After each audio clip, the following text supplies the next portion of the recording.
What's up, everybody? Welcome back to the channel. So today I have some plants that I have propagated in 3 different methods. I have water with rooting hormone in it, sphagnum moss with rooting hormone in it, and leca with rooting hormone in it. It's all got the same rooting hormone. Rooting hormone isn't necessary, it just speeds it up. And I'm using a liquid one called Hormex. Let me show you the bottle. So here's the bottle. I got it off Amazon. I could put the link in the description below. But let's check out how these roots are doing. I've checked the snake plant maybe 3 weeks ago. This Peperomia obtusifolia baby rubber tree. I haven't checked it in a while. And then my water propagations. I've checked them maybe within the past week. So I know you weren't there with me when I checked them. So see how they're doing. Snake plant's got some roots on it, but I feel like it could be sitting longer in the leca. So we're going to put that back. I was curious because this has fallen over and everything else, and yeah. But this snake plant I've been trying to propagate for months now, and evidently they take a while to propagate, and from what I've read to what I'm experiencing, they are absolutely correct. But I did have it in straight water to begin with, and just the bottom of this leaf was turning mushy, and so I didn't think that that was the best method for propagating this particular leaf, at least.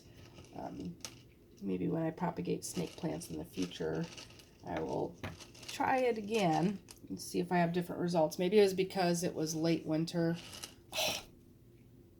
and it's not getting as much sun, so it's like growing slower, and so it ended up turning mushy rather than taking off. I'm not quite sure, but this seems to be better. I mean, it's not mushy and it's got roots at the bottom of it. So, yeah. I'm on the right path.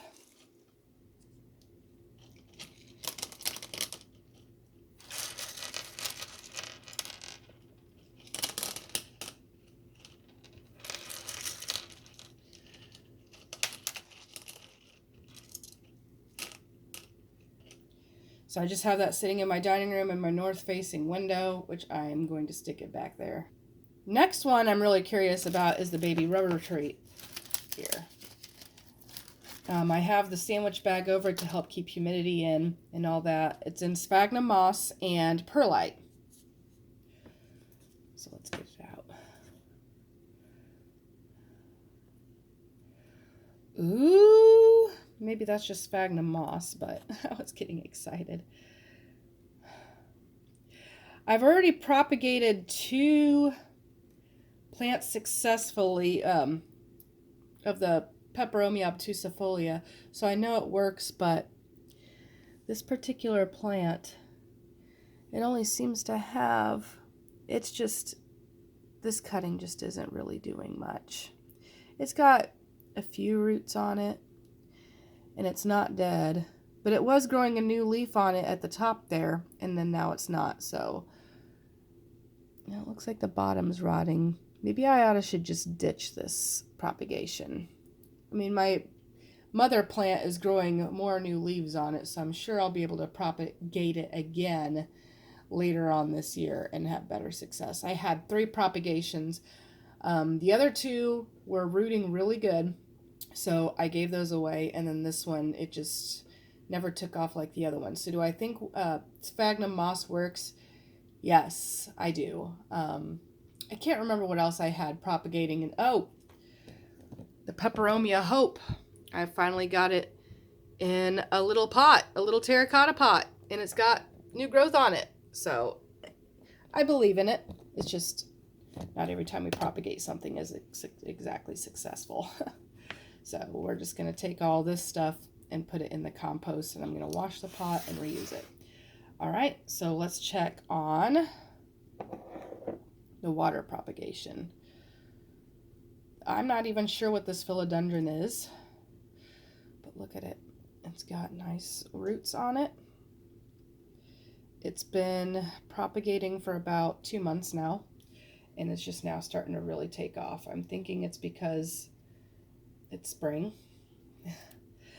But the Monstera adisonii is not taking off so much. It's got a little root right there, and one of the leaves are starting to yellow, so I'm really kind of concerned about it.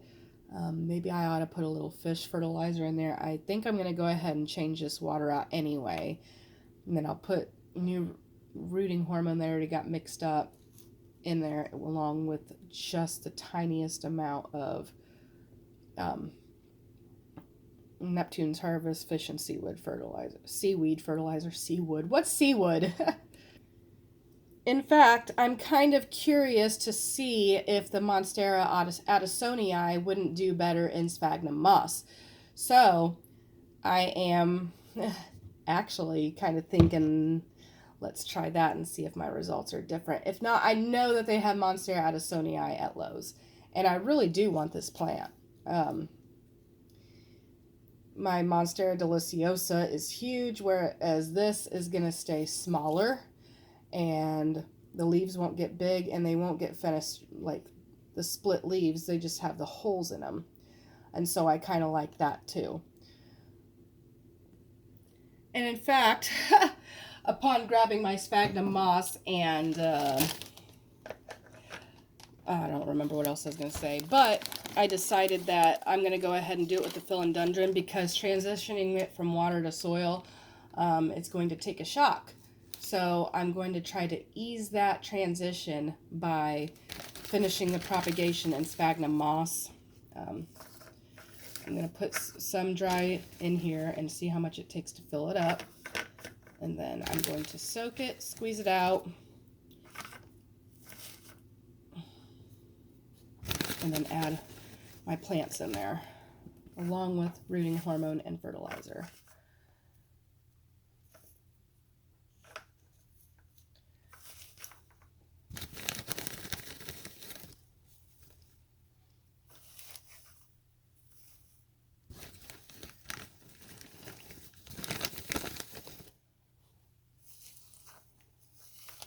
Okay, that looks good. Okay, so I do keep a gallon jug around of mixed up rooting hormone, because I'm that extra. I should put the sphagnum moss in here first.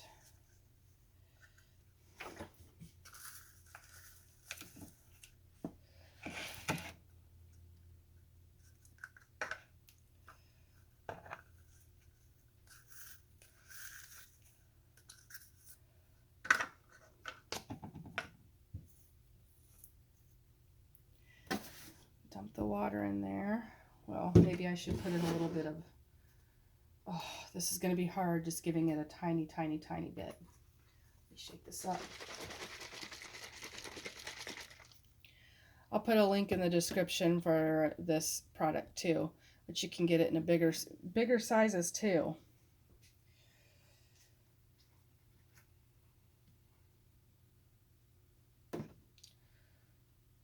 Let's see if I can just get a hair out. Just a wink. There we go. I got a wink out.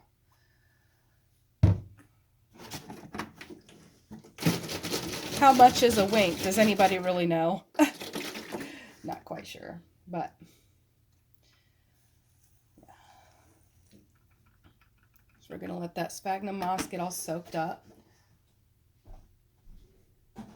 And I like to use rainwater, since we have city water here in Western Kentucky due to the mining. We have to use city water. So it hasn't rained lately, so I'm going to wait until it rains again. I got some 5-gallon buckets sitting outside, and then I can make up some more rooting hormone in my jug there. Which it looks like I might need to be propagating some of my tomato plants in the next month or so, when they get big enough to grow suckers. Because not all of them look very good, but that's okay, because tomatoes propagate really easily.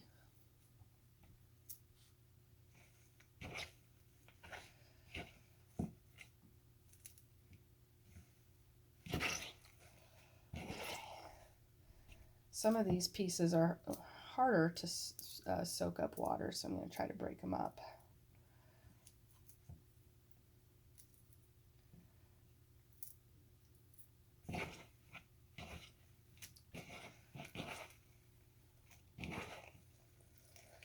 Okay, now you're going to wring it out like a sponge.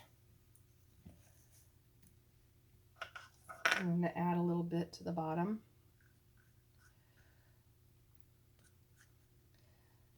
Stick a plant in there. Make sure the node is in there.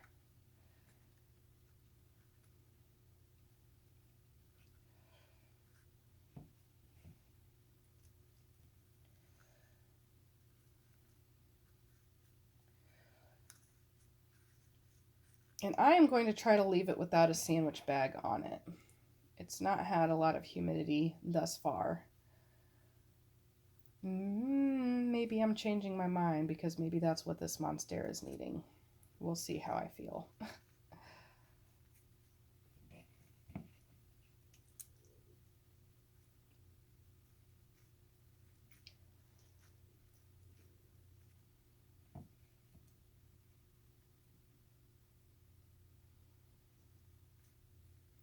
What I'd really like to experiment with at some point is taking the same plant and propagating them different ways. Sphagnum moss, leca, water, soil, see how they do individually. And then like some plants you could take the leaf and cut them in half or in bits and pieces and propagate them that way too, which I also think would be a very interesting experiment.